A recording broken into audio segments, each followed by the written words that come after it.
Hi, I'm Eric Hansen, CEO of SiteSpect, and I'm here today with Breanna Wigle from Military.com. Welcome. Thank you so much for having me. So tell us a little bit about Military.com and what you do there. Absolutely. Military.com was founded in 1999 as a military destination portal. We serve active duty military veterans and their family with the benefits of service. And our goal is to really connect our audience to the benefits they've earned through their military service and each other, which is a really interesting goal considering the amount of social interactions going on right now. Okay. Regarding my role, I really focus on analytics and testing, combining the different data points we have to drive new revenue sources and optimize existing revenue sources. Okay. And Military.com is part of the Monster Worldwide umbrella, is that correct? That's correct. Okay. Maybe you could just tell us a little bit about, obviously I'm interested in testing. How long has Military.com been testing its websites? We've been testing for just about 2 years now. We started off slowly with using Google Optimizer to just start to understand what we would test if we could. And we pretty quickly ran into some challenges with redeploying different applications in different environments and having to redeploy tags. And so that we really struggled for about 6-8 months to get tests done, because not only were we struggling with the tagging and getting the test out on the front end, but once we came out with actionable recommendations, it had to go through another whole deployment queue to get it out again. So the ROI and the expense on testing started off very high, and so it was hard to kind of get some buy-in to expand the program. I see.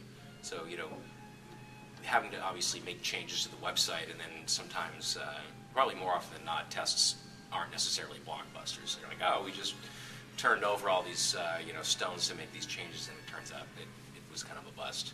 Absolutely, and you really lose some. In the beginning, I found with the organization that if things didn't work, you lost a little bit of confidence because you should know the answer to the test. Right.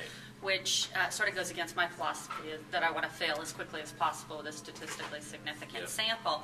But in management, it was, well, you're the one who optimizes the website. Why isn't it optimized? And explaining the test process and that these are hypotheses, that was a challenge. So we had to get over that. Yeah. So it's just not. Just like that, optimization just doesn't happen overnight? Unfortunately, there's a lot of great books out there, and you can try to read as much as you can, but it's really, each audience is a little bit different, and so really understanding and asking new questions for the first time, like, for example, who is our audience? If I was to segment this landing page, who would those segments be? And that's really the type of questions that testing opens up, and then we were able to start to actually look at that in more depth. You're talking about audiences. I'm curious about what the actual objectives are. What are you trying to encourage or persuade end users to do? Great question. So we are a free membership site. So we have over 10 million members. And in order to become a member of Military.com, you have to go through one of many different possible conversion funnels with forms on them. So a lot of the goals of what I'm doing is membership conversion and lead generation conversion funnels, and really looking at how to maximize the conversion rate through those processes. There's few single numbers that I look at, because each process is a little bit different based on users' intent and what they're trying to get out of the relationship with us. So it really depends on the funnel to what the conversion rate is. Okay, all right. Do you find that, is it more or less the same goals for your entire user base, or you have different funnels, different flows, different areas of the site that cater to different segments of your audience? Absolutely. We have over 45 different membership gates, and those serve over 45 different segments. So depending on what that segment is, or what that behavior, or if you want to search for a job through the Military.com Veteran Career Center, then you could become a member there, or if you wanted to sign up for newsletters, you could become a member there. So there's many different reasons why people would become a member, and opportunities to optimize the conversion rate. Excellent. Sounds like a dream job for web analyst, web optimizer. So, okay, I understand, obviously, from working with you guys, that Military.com is doing some testing and optimization in the mobile channel. maybe you could tell us a little bit about that.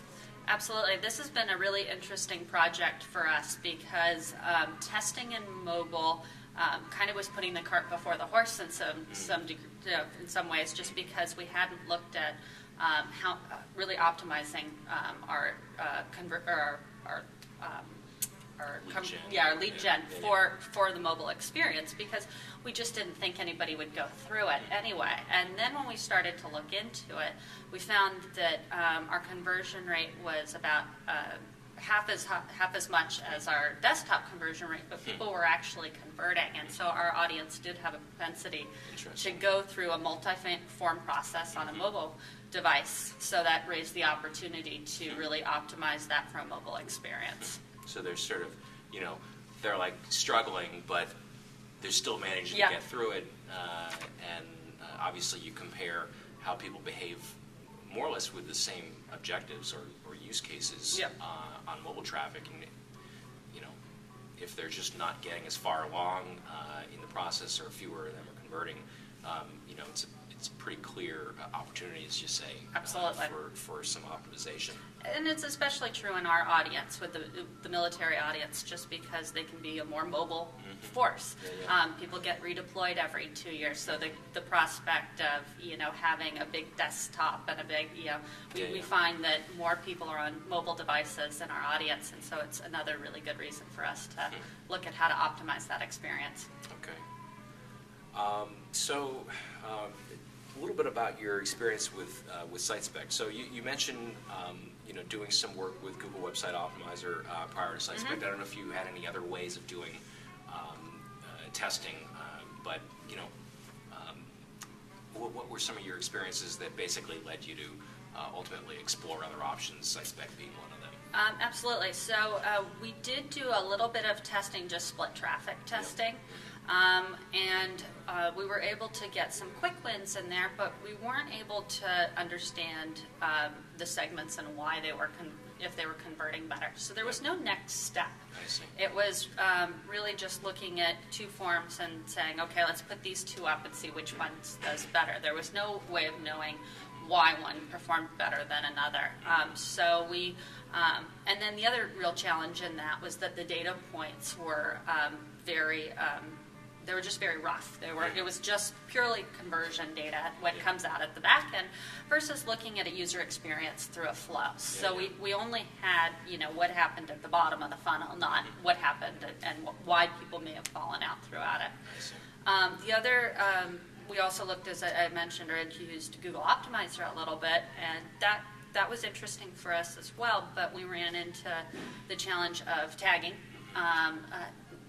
The different areas, and also just being able to segment different types of traffic to understand how new versus returning visitors, for example, performed in a test, and being able to look at that over time and be able to trend that was a challenge. Nice.